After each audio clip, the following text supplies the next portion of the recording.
दोस्तों आज हम बात करेंगे एक ऐसी चीज़ की जो आने वाले कुछ सालों में हमारी ज़िंदगी को उतना ही बदल देगी जितना बिजली ने बदला था या इंटरनेट ने। इसका नाम है आर्टिफिशियल इंटेलिजेंस, यानी हिंदी में इसको कृत्रिम बुद्धिमत्ता कहते हैं। अब आसान भाषा में समझिए, आर्टिफिशियल इंटेलिजेंस का मतलब है मशीनों को इंसानों जैसी बुद्धि देना। मतलब मशीनें सिर्फ हमारी कमांड पर काम न करें बल्कि खुद सोचे, खुद सीखे और खुद फैसले भी ले। जैसे आज आप मोबाइल से गूगल मैप खोलते हैं और रास्ता पूछते हैं, वो आपको बताता है कि किस रास्ते पर ट्रैफिक ज़्यादा है और कहाँ से जल्दी पहुँचेंगे। वो आपके लिए सोच रहा है, डेटा का इस्तेमाल कर रहा है। यही है एआई का जादू। ये सब शुरू हुआ 1950 में। एक महान वैज्ञानिक थे, एलन ट्यूरिंग। उन्होंने दुनिया से सवाल पूछा, क्या मशीनें सोच सकती है? और फिर उन्होंने एक टेस्ट बनाया, ट्यूरिंग टेस्ट।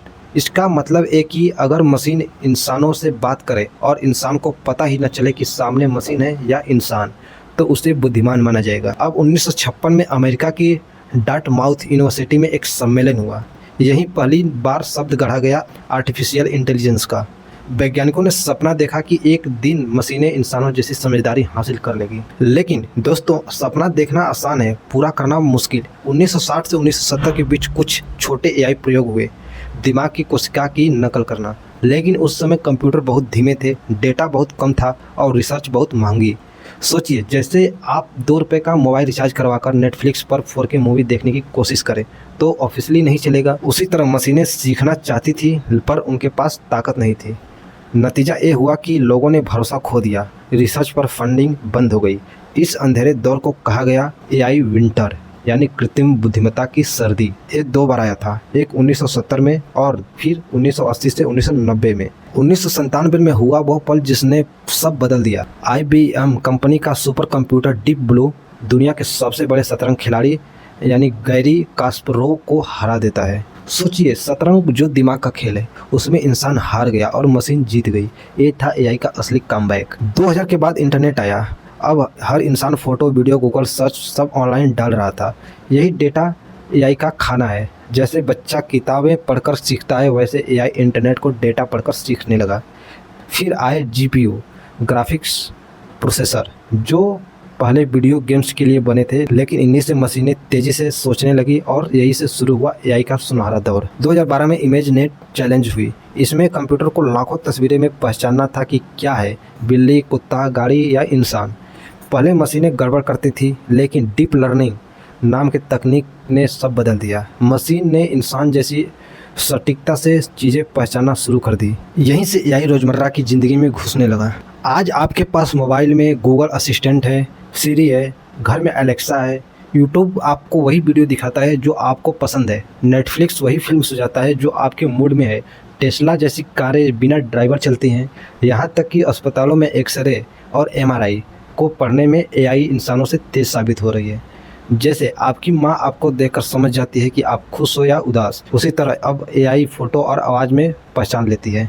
और फिर आया सबसे बड़ा धमाका, जनरेटिव एआई, यानी सृजनशील कृत्रिम बुद्धिमत्ता। ये एआई सिर्फ सोचती नहीं बल्कि नई चीज़ें बनाती भी है। चैट जीपीटी इंसानों जैसी बातें करता है, कहानियाँ और स्क्रिप्ट लिख देता है। स्टेबल डिफ्यूजन और मिड जर्नी तस्वीरें बनाते हैं, और वो भी प्रोफेशनल आर्टिस्ट जैसे। रनवे वीडियो बनाता है। 11 लाइव्स आपकी आवाज़ की हूबहू कॉपी कर देता है। यानी अब मशीन इंसानों की तरह क्रिएटिव हो चुकी है। लेकिन दोस्तों, हर ताकत के साथ खतरा भी आता है। एआई लाखों नौकरियां खा सकती है। जैसे पहले मशीनों ने कारखानों में मजदूरों की जगह ली थी, वैसे ही अब सफ़ेद कॉलर जॉब्स, दफ्तर की नौकरियां पर खतरा है। डीप फेक से कोई भी नकली वीडियो बनाया जा सकता है। सोचिए, आपके चेहरे से झूठी न्यूज़ फैलाई जा सकती है। बायस यानी पक्षपात, एआई उसी डेटा से सीखेगा जो उसे मिलेगा। अगर डेटा पक्षपाती है तो एआई के फैसले भी पक्षपाती होंगे।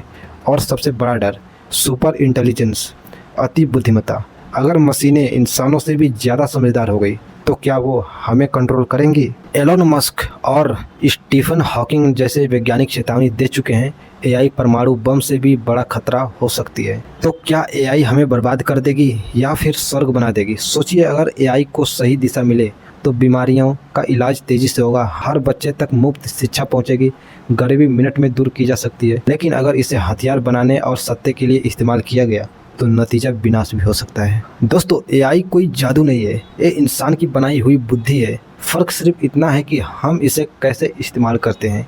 अगर इंसानियत के लिए करेंगे तो एआई धरती को स्वर्ग बना सकती है। अगर लालच और युद्ध के लिए करेंगे तो यही एआई हमारी सबसे बड़ी गलती होगी। तो याद रखिए, भविष्य सिर्फ मशीनों का नहीं होगा, भविष्य होगा इंसानों और मशीनों की साझेदारी का। तो दोस्तों, ये थी आर्टिफिशियल इंटेलिजेंस की पूरी कहानी शुरुआत से लेकर भविष्य तक। अगर वीडियो पसंद आए तो राज ज्ञान ऑफिशियल को जरूर सब्सक्राइब कीजिए, क्योंकि आने वाले कल की सबसे बड़ी कहानी यहीं से शुरू होगी। फिर मिलते हैं नेक्स्ट वीडियो में, तब तक के लिए बाय, जय हिंद।